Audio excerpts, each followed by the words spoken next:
A paz do Senhor, querido professor, querido aluno. A você que já é inscrito no nosso canal, Deus abençoe. A você que não é inscrito, você está tendo aí a oportunidade, né, de estar se inscrevendo e já está deixando aí também aquele like para ajudar no crescimento do nosso canal Espaço EBD. Eu sou o professor Daniel Santos e hoje nós estaremos trazendo mais uma lição da nossa Escola Bíblica Dominical, né, que veio com o tema da nossa revista, a fragilidade humana e a soberania divina, o sofrimento e a restauração de Jó. Nós estamos estudando aqui, né, sobre a vida de Jó, sobre a paciência que Jó teve, sobre o sofrimento de Jó, sobre o julgamento de seus amigos sobre a vida de Jó, né? E hoje nós estaremos trazendo aí a lição de número 8, que vem com o tema A Teologia de Jofar. O justo não passa por tribulação?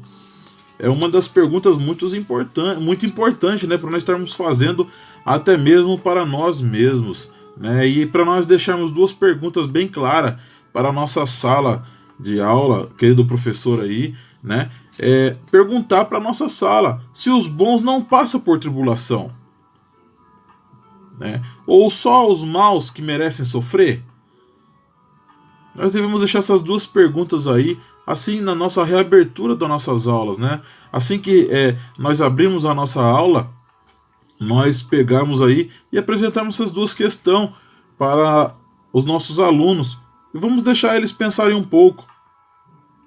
É importante nós fazermos essa autorreflexão, né? Será que só os bons não merecem passar por tribulação? Essa é a teologia de Jofar. Jofar pensa dessa forma, né? Inclusive nós vamos ver aqui que Jofar defende, né, que o sofrimento de Jó faz parte de um sábio julgamento de Deus, né? Ele defende isso, ele fala, Deus sabe o que está fazendo, então a sabedoria de Deus é que está julgando a sua situação, né? E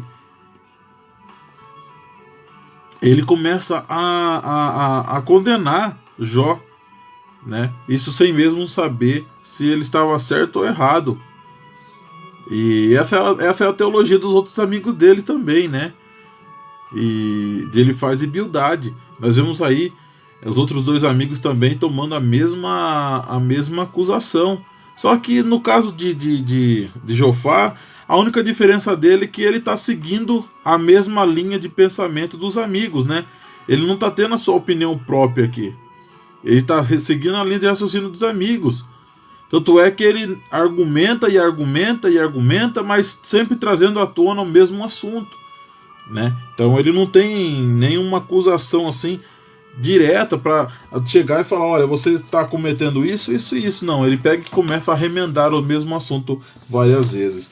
O nosso textuário da nossa lição vai estar lá no livro de Jó, capítulo 11, versículo 18, né, que vai dizer assim: E terá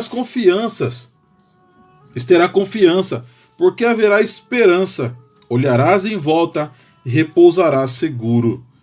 A nossa verdade prática: segundo as Escrituras, até mesmo o justo passa por tribulação. Sim, né, lá em João capítulo 16, versículo 33, diz que no mundo teremos aflição, né? Isso é o próprio Jesus falando, né, que no mundo teremos aflição, mas tem bom ânimo, que ele venceu o mundo, né? E nós também venceremos, porque Jesus, quando ele vence o mundo, ele vence essas tribulações aqui, ele está em forma de homem. Isso é mostrando para nós que nós sim somos capazes de vencer toda a tribulação, né? Muito importante nós deixarmos sempre enfatizado isso na nossa aula para nossos alunos, algumas referências bíblicas, né? Para nós podermos estar sempre trazendo coisas novas, aí, assuntos novos para os nossos alunos dentro dessa nossa lição. A nossa leitura bíblica em classe está lá no livro de Jó, capítulo 11, do versículo 1 ao 10, do capítulo 20, do versículo 1 ao 10. O nosso objetivo geral é mostrar que Jofar, assim como seus amigos, defende que os ímpios sempre serão punidos e os justos recompensados. A mesma linha de raciocínio, né? Ele não apresenta nada de diferente da nossa lição anteriores. Ele continua com a mesma acusação, com os mesmos pensamentos, com a mesma moralidade, né, assim como ele faz e Bildade tiveram sobre Jó, ele apresenta a mesma questão, né? Ele não tem a mente aberta em raciocinar se Deus poderia estar fazendo isso como uma forma de teste. E ele apresenta essa mesma situação, né? Lembrando para nós aí que isso é uma vontade permissiva de Deus, o que está acontecendo com Jó, né? Isso é uma vontade permissiva. Destacar aqui também que o entendimento de Jofar, Jó, né, ia fazer esse sofrimento de Jó fazia parte, tá, de um julgamento da sabedoria divina, tá? Um sábio julgamento divino de Deus sobre a vida de Jó, né, que Deus estava punindo Jó, tá? Lembrando que essa é a teologia de Jofar, que o julgamento era divino, que Deus sabia o que estava fazendo sobre Jó. Na nossa parte introdutória aqui, vai dizer assim que nesta lição veremos o discurso de Jofar, o último amigo de Jó, a falar de uma série de debates. Está lá em Jó, capítulo 11, versículo 20. E ele insistirá na tese que o justo não passa por tribulação, a semelhança de que pensavam seus amigos. Ele faz Bildade, assim como disse na parte introdutória da nossa lição, né? Ele vinha com a mesma linha de raciocínio, nada novo, não trazia nada de novo nessa acusação, né? Só que nós devemos sempre lembrar, lá em Romanos 8, 28, que todas as coisas cooperam para o bem daqueles que amam a Deus. É muito fácil nós acertarmos o bem de Deus, mas é muito difícil nós acertarmos o não de Deus. É muito difícil. Eu estava ontem comentando isso com um amigo muito próximo a nós. E é muito fácil nós acertarmos as coisas boas que vêm de Deus, né? Mas as coisas que vêm de Deus a tratar do não, a tratar das coisas que nos corrigem, na verdade, porque não nos pune, ele nos corrige, assim como o pai corrige um filho, né? Então nós devemos sempre trazer isso na nossa mente, no nosso coração, que o não também é de Deus, o não também é do Senhor, então nós devemos aceitá-lo assim como um sim, né? Devemos absorvê-lo melhor, porque Deus sabe o que vai acontecer amanhã, né? E é muito difícil um crente hoje, ou até mesmo quem não é evangélico, do nosso meio evangélico, aceitar um não de Deus, né? É tão gostoso quando você clama a Deus e pede, e Deus fala, vai e faz, né? É tão gostoso, isso é bom. E é tão frustrante assim, em primeira instância, a pessoa levar um não, até mesmo na nossa vida pessoal, né? Eu sempre tenho o costume de dizer que eu vou em busca do sim, porque o não eu já tenho.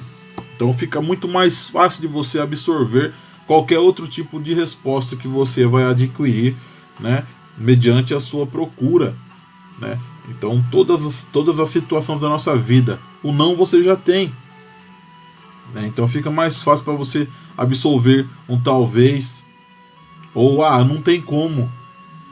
O não você já tinha, você só foi atrás de algo diferente, alguma resposta positiva. Beleza, pessoal? Essa é a minha linha de raciocínio. Ao contrário dos seus amigos, ele faz 2 discursos suficientes para derramar o seu ressentimento contra o patriarca.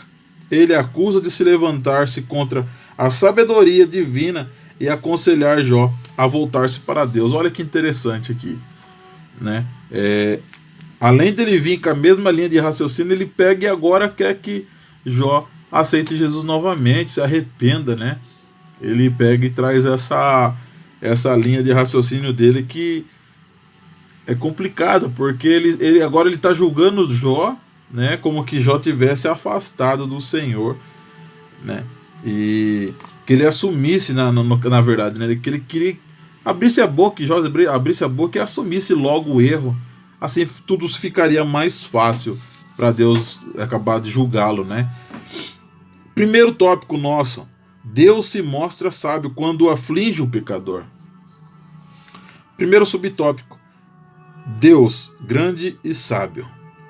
Jofar defende que o sentimento de Jó fazia parte de um sábio julgamento divino, pois para ele Deus demonstra uma grande sabedoria em reprimir os maus, né? Ele acreditava o que nós lemos lá em 1 de João, capítulo 1, versículo 9, que diz assim: se confessarmos nosso pecado, ele é fiel e justo para perdoar os nossos pecados e nos purificar de toda injustiça. Jofar estava acreditando nisso, né? Ele queria que ele confessasse, porque ele saberia aí que Deus ia a cessar o sofrimento de Jó. Só que o que Jofar não entende aqui é que Jó estava sendo testado.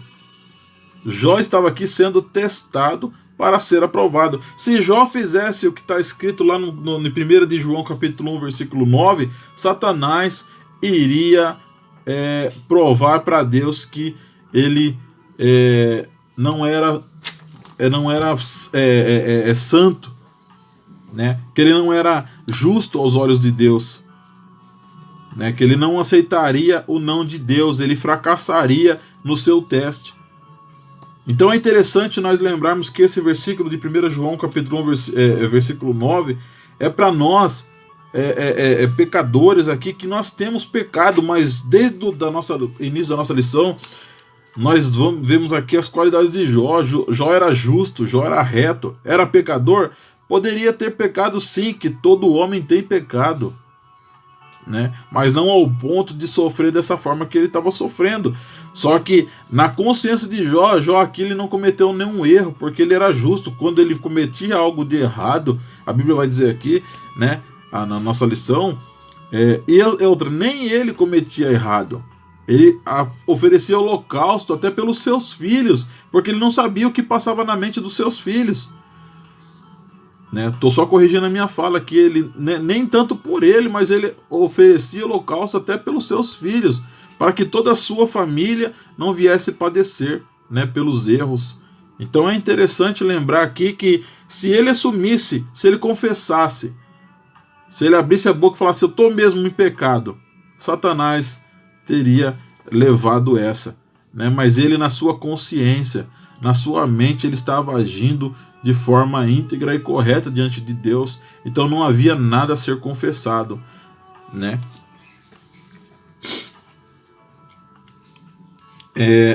Com dureza, o terceiro amigo de Jó não demonstra nenhuma compaixão pelo sofrimento do patriarca de Uz, ao acusá-lo que ele se comporta como um animal irracional, um jumento que não tem entendimento, ao não perceber a sabedoria divina na condução das coisas, né? Ele estava cego.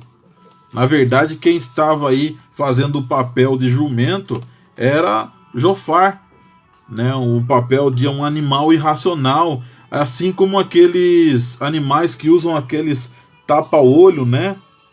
Tapa-visão aqui, que eles não permitem que enxergue nada à sua volta, né? Só enxerga só uma coisa, só aquilo que você é direcionado, né? É para isso que serve aquele tapa-olho nos animais, para que enxergue só a frente, não consiga ver nada dos lados. Então ele só anda em linha reta, né? E é isso que está acontecendo com Jofar, né? E outra referência muito boa para nós aqui, homens, né? Para nós professores estarmos passando para nossos alunos, lá em Lucas capítulo 6, versículo 37, que diz assim: não julgueis e vocês não serão julgados, né? Não condenem e vós não sereis condenados. Perdoem, senão perdoados, e serão perdoados. Perdoem e serão perdoados, né? Quer dizer, não tome conclusões precipitadas sobre nenhuma das situações, retratando, né, sobre a vida dos outros, né, tratando-se da vida de alguém. É interessante nós trazemos isso sempre na nossa lição, essas referências, porque nossos alunos precisam entender, né, que nenhuma forma de julgamento vem da sabedoria de Deus. Só Ele pode julgar, só Ele pode tomar qualquer decisão. Segundo subtópico: Deus não é indiferente à ação do ímpio. O terceiro amigo de Jó acreditava que ele havia autodeclarado puro e sem culpa.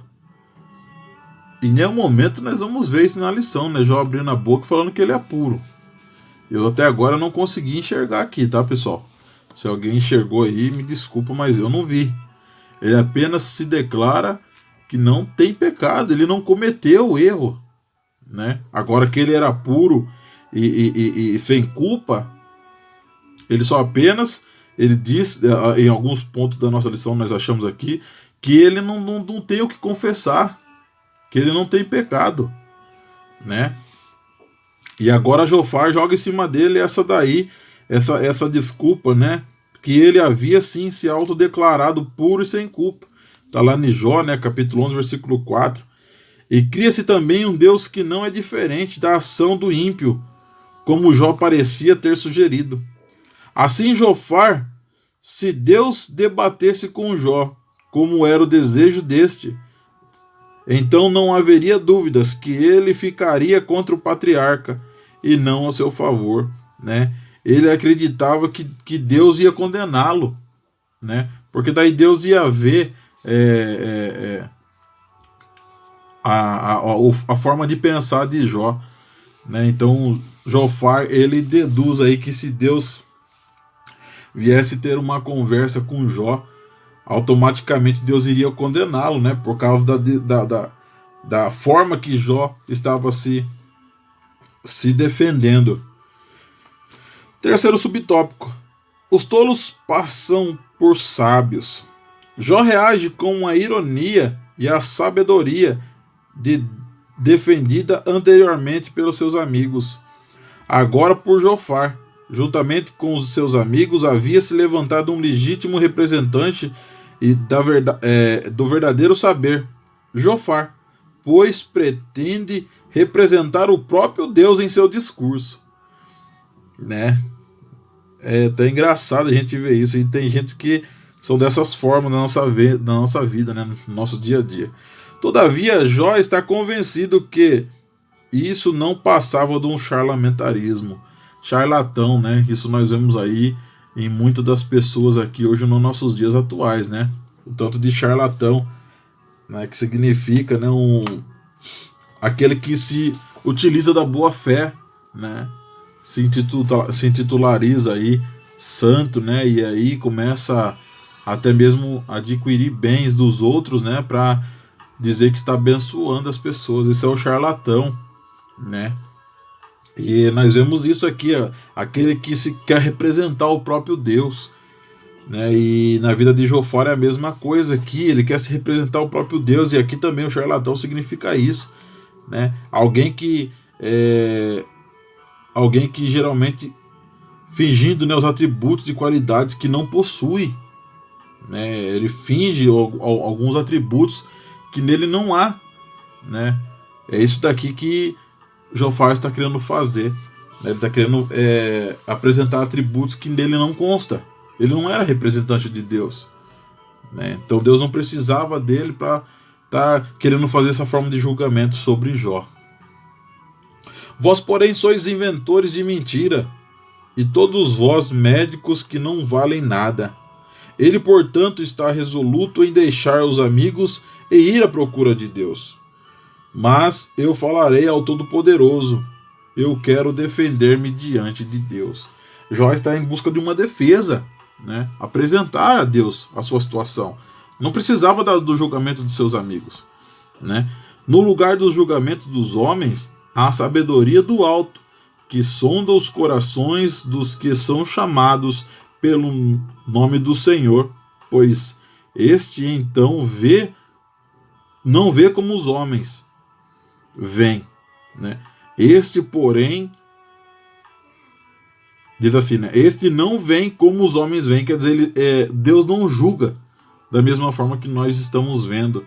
Deus não nos condena da mesma forma que nós condenamos as outras pessoas. Deus é grande e sábio, né? Os amigos de Jó tentam se passar como um representante dessa sabedoria. Misericórdia, né? Segundo subtópico, vai dizer assim para nós: a conversão como resposta à aflição. Primeiro subtópico: a purificação moral. De novo, a imposição do moralismo em cima de Jó, né? Ele enumera 3 passos para que isso aconteça, né? Uma conduta correta, a oração e a renúncia ao pecado, né? Então nós vemos aí o que Jofar quer impor sobre Jó aí nessa questão. Ele enumera 3 passos: a conduta correta, a oração e a renúncia ao pecado. Entretanto, as ideias do arrependimento de Jofar é mais de natureza externa do que interna, né? A vontade dele aí é de uma natureza externa do que interna, quer dizer, ele queria fazer só por aparência, tá? A vontade externa. Eu quero só aparecer aqui, dizer que tá tudo errado e você tem que pegar e aceitar Jesus novamente, tá? A vontade externa, mas porque por dentro ele não estava nem aí com a coisa, né? Essa que é a grande realidade, tá bom? O que está em vista é uma teologia do moralismo salvífico em vez da graça divina. Lembra que eu falei aqui? Ele estava a fim de apresentar aqui aquele ato de moral, né? Aquele ato de moral e aí nada estava certo ali, né? Apenas o que eles estavam falando, apenas o que eles estavam apresentando. Na verdade, isso era o que se conhece hoje como legalismo religioso, né? Aquelas pessoas que querem se apresentar os super crentes, né? Os super santos aí, se esquecendo que são pecadores igual a todos nós. Segundo subtópico: é possível negociar com Deus? Estudiosos destacam que Jofar tenta induzir a Jó a negociar com Deus, a fim de se ver livre de suas dificuldades, né? E era exatamente isso que Satanás desejava que Jó fizesse. O diabo acusou Jó de ter uma fé interesseira, com base nas promessas de prosperidade em troca de sua obediência. Se Jó tivesse seguido o conselho de Jofar, teria feito exatamente o que o inimigo queria. Lembra lá na parte introdutória? Se ele tivesse aceitado, automaticamente ele teria, né, assumido a culpa, assumido, né, o interesse, o que Satanás chega e apresenta diante de Deus. Então era um teste, né? Jó estava sendo provado para ser aprovado. Terceiro subtópico: a angústia de Jó diante das intensas acusações dos amigos e do silêncio de Deus. Jó dá sinais de desânimo, né? Ele se manifesta de vez toda a sua condição humana. O justo sofre, né? Então tem sim o sofrimento do justo, né? Se Jó seguisse o conselho de Jofar, estaria assinando um termo de confissão, assumindo algo que não havia feito. É bem interessante aqui essa parte, né? Assumir o erro. E quantas das pessoas no nosso meio está errado e não assume, né? E Jó não estava nada errado e o colega queria que ele assumisse. Tanto é que ele acusa Jó que uma hora a verdade ia aparecer. E ele relata aqui mais para baixo aqui, né? Que se compara-se como uma flor que é cortada e sobre uma sombra se desaparece um empregado que trabalha, mas que logo é dispensado. E outra coisa que deixa aqui uma pergunta, né? Qual o sentido da vida nessa circunstância? Haveria esperança, né? Haveria esperança como uma flor, né? Que é cortada. Ela, com o tempo, ela vai murchar, ela vai morrer, né? Ele quer dizer isso, que não tem como, né, Jó manter a mentira por muito tempo, né? Uma hora ia aparecer. Até mesmo uma árvore, quando tem seu tronco cortado, volta a ter brotos novamente, mas isso não aconteceria com um homem. Né? Ele deixa bem sensato isso, mostrando para Jó aqui essa parte. Nesse aspecto, o homem se assemelhava mais à água que evapora ou que infiltra na terra. Diante desse quadro, Jó se pergunta: morrendo o homem, porventura tornará a viver? Né? Jó já questiona aqui. Era uma pergunta de um homem crente e piedoso, porém angustiado, que não tem medo de expressar a sua verdadeira condição humana. Então ele interroga, né? Ele faz essa pergunta aí. Jofar tenta uma espécie de purificação moral de Jó, né? Conclamando ao arrependimento e ao ritualismo, né? Querendo que ele aceitasse o erro, né? E assumisse e fizesse de novo uma reconciliação com Deus. Né? Glórias a Deus por isso que Jó se manteve firme aí, mesmo com toda a seta dos seus amigos, toda a acusação. Terceiro e último tópico diz assim: Deus julga e castiga os pecadores. O castigo dos maus. Jofar lembra que Jó é a aparente prosperidade dos ímpios, não passa de uma ilusão e dura apenas um instante. Lembra da flor que eu acabei de falar agora, né? Que toda ali a aparência de Jó não ia durar por muito tempo, né? Se ele tivesse em pecado, e é isso que está acontecendo com ele. Diz assim: na verdade, ele repete o que os outros amigos há muito já vinham dizendo. São usados por Jofar para comparar o deleite do ímpio a uma comida envenenada. Né? Ele pode se alimentar, mas depois vai morrer. Né? É isso que ele está querendo dizer aqui, que é como uma comida envenenada. Ela pode saciar, mas proporcionará uma digestão trágica, a morte. Dessa forma, todo ímpio adquiriu de forma desonesta e pecaminosa terá que devolver e restituir. Esse ímpio terá como adversário o próprio Deus, que julgará e o punirá. Ele está aqui com a mente fechada, né? Ele está aqui com a sua visão aqui obstruída, ele não está enxergando o trabalhar de Deus, né? E não quis em nenhum momento acreditar no colega, no amigo. A visão dele era que sempre o ímpio vai se dar mal, né? Era por isso que Jó estava se dando mal ali com aquelas enfermidades. E eu deixo uma outra referência aqui, né? Que está lá em Provérbios, capítulo 3, versículo 11 e 12, que diz assim: filho meu, não rejeites a correção do Senhor, nem te enojes na sua repreensão, porque o Senhor repreende aquele quem ama, assim como o pai ao filho e a quem quer bem.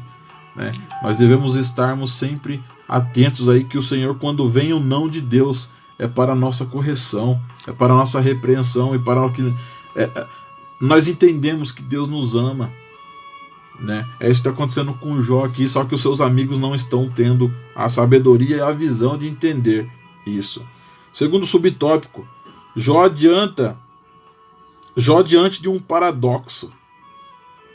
Para o patriarca, a tese de Jofar de que só os ímpios sempre serão punidos era contraditada pela experiência, né? Isso ia contra ali toda a experiência que Jó tinha, né? Toda essa tese dos amigos dele ia contra todo esse conhecimento que Jó já tinha, né? Jó havia constatado que os ímpios pareciam gozar de longevidade e prosperidade. Além de terem vida longa, eles passam seus dias em totalmente regalia e morriam em total felicidade, né? As pessoas que não serviam a Deus lá naquele tempo, as pessoas tinham êxito, né? Então Jó defendia essa tese, falou assim: se o ímpio está vivendo bem, por que eu estou perecendo? Né? Tanto é que ele amaldiçoou o próprio dia do seu nascimento. Olha que interessante, né? É assim que acontece teórica em nossas vidas. Nós vemos aí o ímpio se dando bem, né? E nós que servimos a Deus aí, nós passamos por alguns valezinhos aí que são estreitos para nós. Vai falar: mas caramba, o rapaz ali, não serve a Deus, né? E olha, tá tudo bem, a pessoa tá tudo tranquila, né? Mas nós devemos passar pela prova dando glória a Deus, né?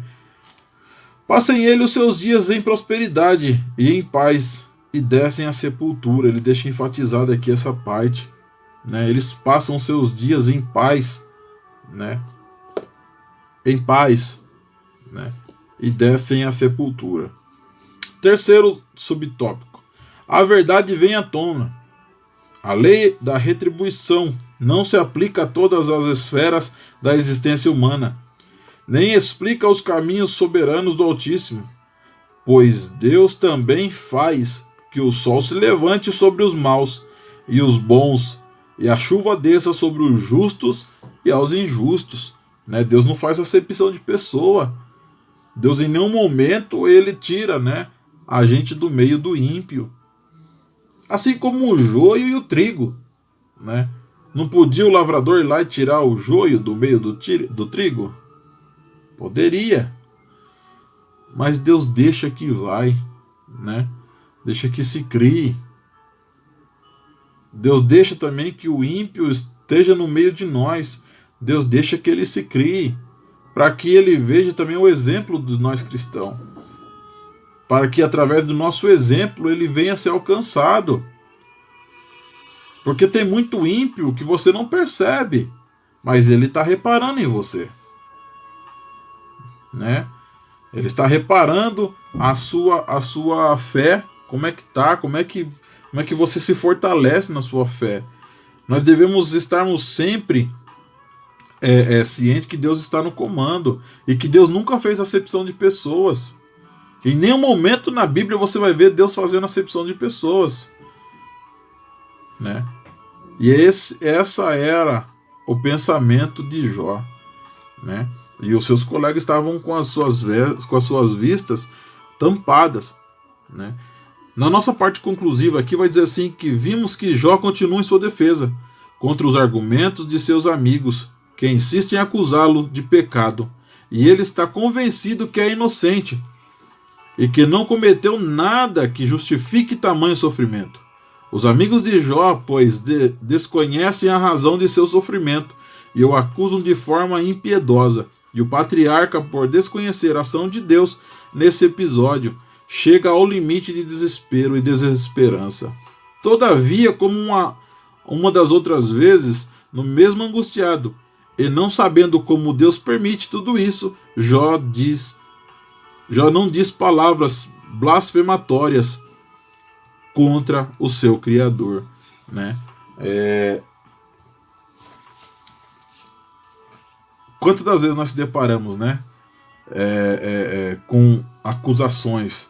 Quantas vezes nós se deparamos com os nossos acusadores aí, né? Mas olha que interessante, uma referência que eu deixei aqui pro finalzinho, lá em Romanos 8, capítulo 8, versículo 1 e 2, que diz assim: portanto, agora nenhuma condenação há para os que estão em Cristo Jesus, que não andam segundo a carne, mas segundo o Espírito. Porque a lei do Espírito de vida em Cristo Jesus me livrou da lei do pecado e da morte, né? Então, nós não devemos dar importância para o nosso acusador. Quem é o nosso acusador, irmão Daniel? Satanás, né? Não vamos terceirizar o serviço dele, tá? Não vamos terceirizar isso. Deixa que Satanás acuse, porque nós temos um advogado à destra do Deus Pai. Amém? Chegamos agora aqui no nosso final da nossa aula, né? E agradeço você, que você ficou aí até o final para ver a nossa videoaula comentada, né? Deus abençoe você, Deus abençoe seu ministério de professor, de aluno. A você que ainda não tem ministério, Deus vai preparar algo para você, né? Agradeço a Deus por isso. E você que ficou até o final do nosso vídeo aí, você pode também estar deixando aí, né, o like aí, para ajudar no crescimento do nosso canal, como forma de gratidão, tá? Compartilhando, se você puder compartilhar. Eu vou deixar meu número do meu WhatsApp aí embaixo, do meu Telegram, né? E as nossas páginas das redes sociais, você pode estar aí acessando elas aí e ajudando o nosso canal a crescer. Mais uma vez peço desculpa, pois hoje nós estamos chegando próximo ao final de semana já, e agora estamos sendo gravado o vídeo, porque Deus, aprove a Deus, né, que nós trabalhamos a semana toda aí, e o Senhor sabe de todas as coisas, tá bom? Deus abençoe, até o próximo vídeo, se assim Deus permitir. A paz do Senhor a todos, fiquem com Deus.